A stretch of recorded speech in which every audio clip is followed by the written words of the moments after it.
Hi friends, welcome back.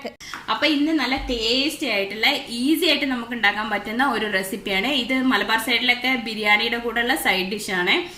Dates കൊണ്ടുള്ള അച്ചാർ എല്ലാ കല്യാണത്തിനും പാർട്ടിക്കും ഒക്കെ ഒരുവിധം എല്ലാ സ്ഥലത്തും ഡേറ്റ്സിന്റെ ഈ അച്ചാറായിരിക്കും ബിരിയാണിന്റെ കൂടെ സെർവ് ചെയ്യുന്നത്.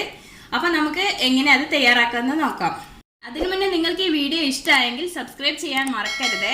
അതുപോലെ തന്നെ ബെല്ലൈക്കൺ കൂടെ ഒന്ന് ആക്ടിവേറ്റ് ചെയ്യണേ. അപ്പൊ നമുക്ക് വീഡിയോയിലേക്ക് കടക്കാം. ഇപ്പോൾ ഡേറ്റ്സ് അച്ചാർ തയ്യാറാക്കാൻ വേണ്ടിയിട്ട് ഞാനൊരു പാൻ വെച്ചിട്ടുണ്ട്. പാൻ ഇപ്പം നന്നായിട്ട് ചൂടായിട്ടുണ്ട്. ഇനി ഇതിലേക്ക് ഞാൻ 3 ടേബിൾ സ്പൂൺ ഓയിൽ ഒഴിച്ചു കൊടുക്കുന്നുണ്ട്. സൺഫ്ലവർ ഓയിലാണ് ഞാൻ എടുത്തിട്ടുള്ളത്. ഇനി ഇതൊന്ന് ചൂടായി വരട്ടെ. ഓയിൽ ഇപ്പം നന്നായിട്ട് ചൂടായിട്ടുണ്ട്. ഇനി ഞാൻ ഇതിലേക്ക് 1 ടീസ്പൂൺ കടുക് ഇട്ട് കൊടുക്കുന്നുണ്ട്. കടുക് ഒന്ന് പൊട്ടട്ടെ. കടുക് പൊട്ടിയിട്ടുണ്ട്. ഇനി ഇതിലേക്ക് 1/2 ടീസ്പൂൺ ഉലുവ ഇട്ട് കൊടുത്തിട്ടുണ്ട്. ഇനി ഇതിലേക്ക് 2 ടേബിൾ സ്പൂൺ വെളുത്തുള്ളി ചെറുതായിട്ട് മുറിച്ചതാണ്.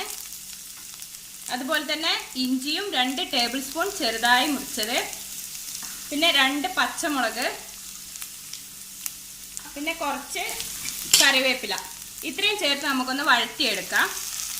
അതിൻ്റെ ആ പച്ചമണമൊക്കെ മാറുന്നവരെ നമുക്കൊന്ന് വഴറ്റിയെടുക്കാം.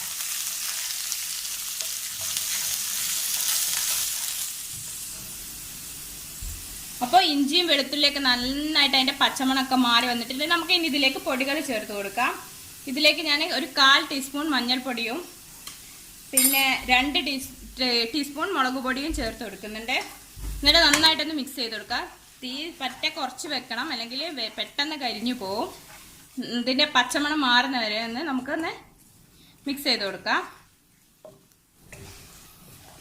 ഇപ്പൊ മുളകിന്റെ ഒക്കെ നല്ല പച്ചമണൊക്കെ മാറിയിട്ടുണ്ട്. 2 കപ്പ് വെള്ളം ഒഴിച്ചു കൊടുക്കാം ഇതിലേക്ക്. ഇനി ഇത് നന്നായിട്ടൊന്ന് തിളക്കട്ടെ. പിന്നെ ആവശ്യത്തിന് ഉപ്പും കൂടി നമുക്ക് ഇതിലേക്ക് ചേർത്ത് കൊടുക്കാം.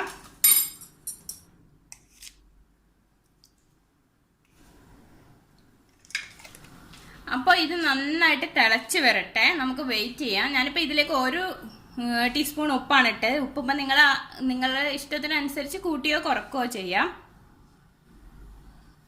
അപ്പോൾ വെള്ളം നന്നായിട്ട് തിളച്ചിട്ടുണ്ട്. ഇനി നമുക്ക് ഇതിലേക്ക് ഡേറ്റ്സ് ഇട്ട് കൊടുക്കാം. ഞാനിപ്പോൾ ഇവിടെ ഒരു 150 ഗ്രാം ഡേറ്റ്സ് ആണ് എടുത്തത്. ഇപ്പം എണ്ണ വെച്ച് നോക്കുമ്പോൾ ഒരു 35 ഡേറ്റ്സ് ഞാൻ എടുത്തിട്ടുണ്ട്. കുരു കളഞ്ഞതാണ്.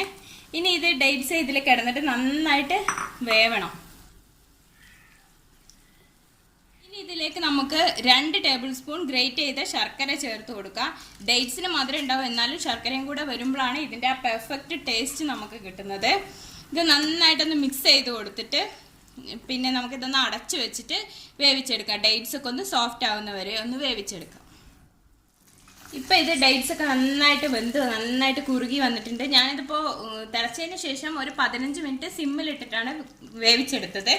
ഇനി ഇതിലേക്ക് നമുക്കൊരു 1/4 ടീസ്പൂൺ കായപ്പൊടി ഇട്ട് കൊടുക്കാം.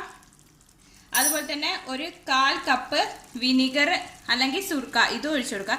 ഇത് നല്ലൊരു പുളിയും മധുരവും എരിവും എല്ലാം കൂടെ ഉള്ളൊരു അച്ചാറാണ്.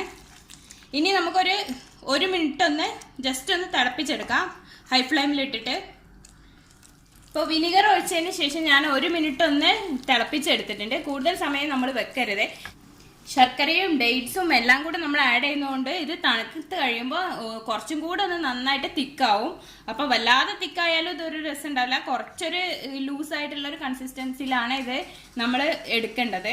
അപ്പോൾ നമ്മൾ ടേസ്റ്റി ആയിട്ടുള്ള ഈസി ആയിട്ട് തയ്യാറാക്കാൻ പറ്റുന്ന നമ്മളെ ഡേറ്റ്സിൻ്റെ അച്ചാർ റെഡി ആയിട്ടുണ്ട്. അപ്പോൾ എല്ലാവരും ട്രൈ ചെയ്ത് നോക്കണം. എന്നിട്ട് എങ്ങനെയുണ്ടെന്ന് പറയാൻ മറക്കരുത്. അപ്പോൾ പുതിയ മറ്റൊരു റെസിപ്പി ആയിട്ട് നമുക്ക് ഉടൻ തന്നെ കാണാം. Thank you for watching. Bye.